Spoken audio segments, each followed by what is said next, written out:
So this is a fairly good example of what I had to ride here in the Cotswolds, not far from my front door. This a nice little track in the woods, nice and quiet, away from the not so busy main roads.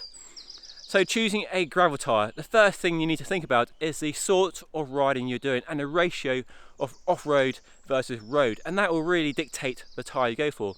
So if you're doing more road versus off-road, you want a faster rolling tyre. Doing more off-road versus road, then you want a chunkier tyre going to favour off-road grip. And that is a compromise with a gravel tyre, that ratio of road versus all the off-road terrain you might be encountering on your new gravel bike. A lot of good gravel tyres on the market now do favour that balance, that compromise of being good on the road but good off-road. But we're seeing some really exciting tyres that are better on the road, with fat, slick, or off-road with a really chunky mountain bike inspired tread pattern. But hopefully this video will help you choose the right gravel tyre for the riding you're doing, whether it's on your local doorstep or you're doing a far-flung adventure in the future and you want a gravel tyre going to suit that terrain better. So let's continue riding. But how good does my Fairlight Seacan look in the sunlight? Yeah, she's a pretty bike. Just a quick note on wheel sizes. I'm mainly concentrating on 700cc wheels because that's the most popular size on gravel and adventure bikes at the moment. There is of course the on-trend 650B, which is a smaller wheel size allowing bigger volume tyres. Now most of my points in this video will apply equally to the smaller wheel size as well, but I will do a separate video in the future comparing the two wheel sizes and trying to find out which is best or what suits the riding you are doing, so make sure you stick around for that. But just wanted to add that before we go diving into the rest of the video.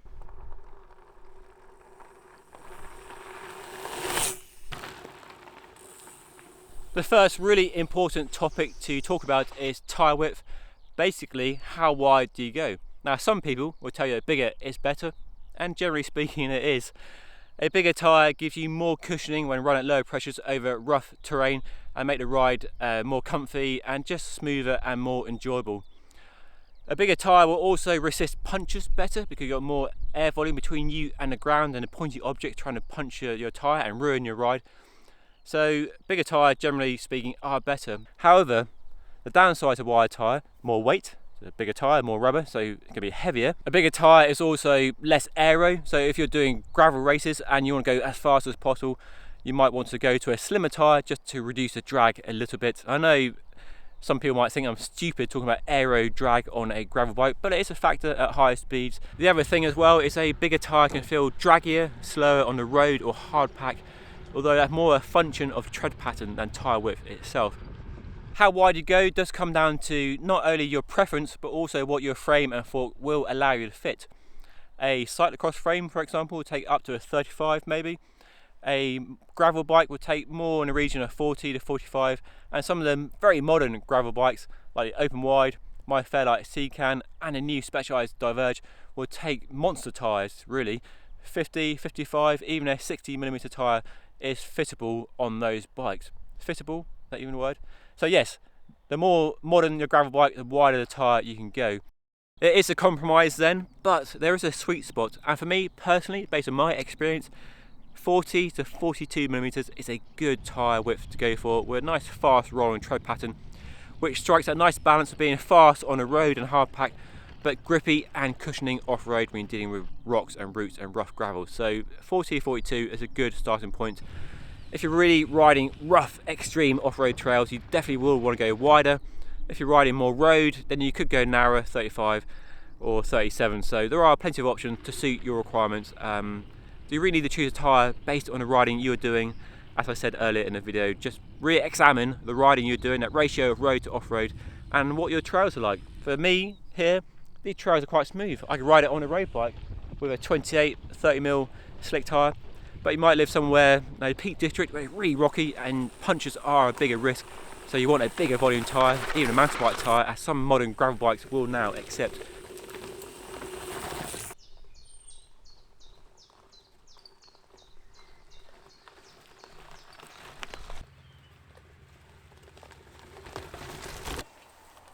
Now, tread pattern, that's a really exciting topic. It's something we can really geek out in.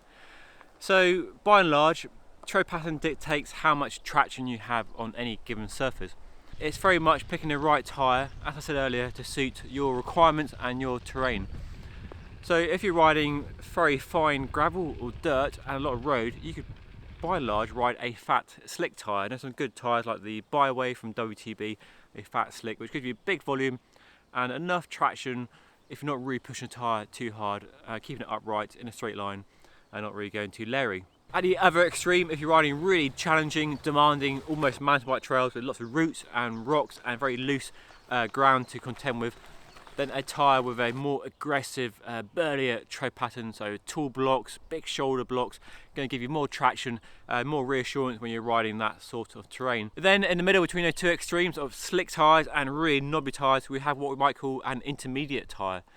A low profile tread pattern in the middle, raised shoulder blocks, a tyre designed to give the best all-round ability on a wide range of terrain, good rolling resistance, good traction where you're dealing with road, rocks and roots and other loose terrain. A tyre that's just going to do well everywhere. It might not be the best tyre in any of those extreme conditions, but it's going to work well and it's a tyre you can fit and forget. To sum up then, a slick tyre or a lightly treaded tyre can be faster rolling on a wider range of road and hard packed trails, but might not give you the grip in looser terrain or mud. A more knobby tyre gives you that grip and reassurance you want in looser terrain and mud, especially here in the UK in the winter, but might be slower and draggy on the road as well. So you want to decide what tyre suits you.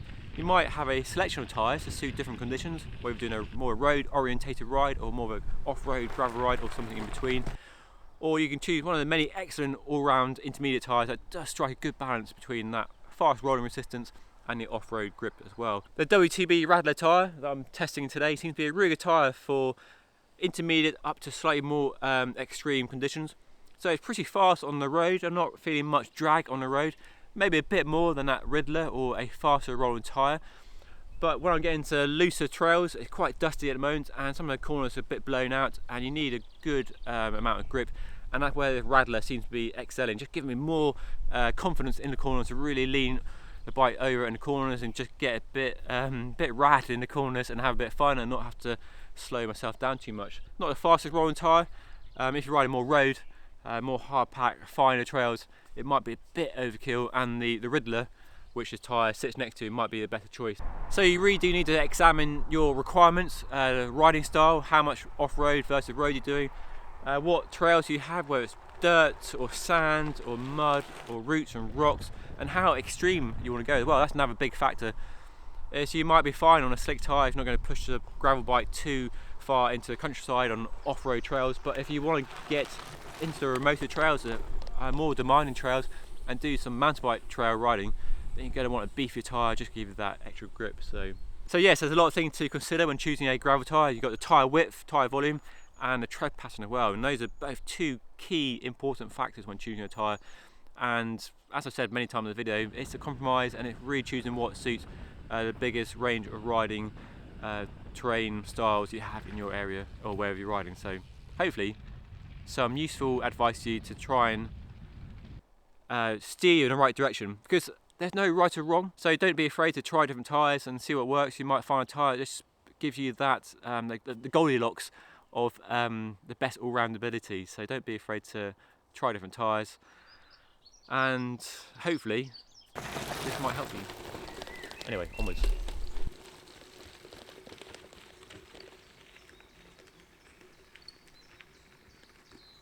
Something else we need to talk about is tubeless, and in my opinion, tubeless is essential to getting the best out of any gravel and adventure tyre, no matter the width, no matter the tread pattern.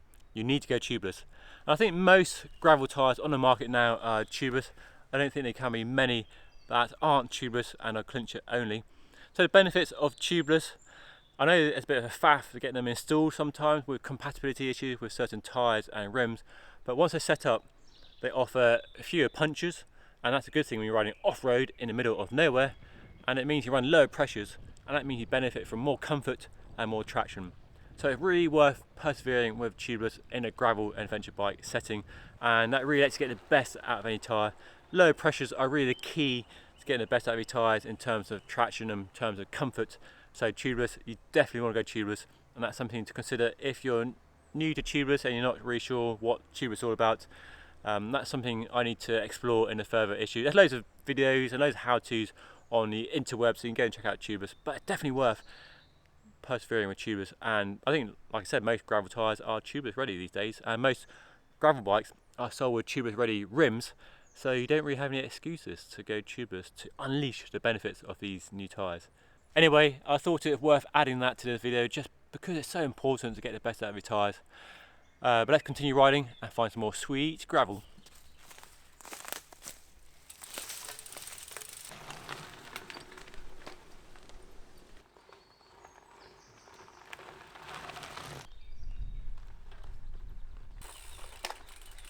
There we go then. Hopefully this video gives you some insight into choosing a new gravel and adventure tyre this year. If it has prompted any more questions, and I'm sure it has, don't hesitate to get down to the comment section below and ask away. It's a fascinating subject and one I like talking about a lot, so I'm happy to engage in debate or any questions you've got. And also, if you have any recommendations for good tyres you really like and why, let me know down in the comment section below as well. I'd love to hear from you as always. But that's all for now. Thank you for watching. If you found this video useful and enjoyable perhaps, make sure you hit that like button, give me a thumbs up, and also consider subscribing to my channel for loads more tech content like this coming up soon. And if you have any requests for other topics you want to hear about, do let me know down below. I'd love to know what you want to learn about. If I can help in any way, I'll do my best. But that's all for now. Thank you for watching. Keep safe, keep on pedaling. I'll see you again soon.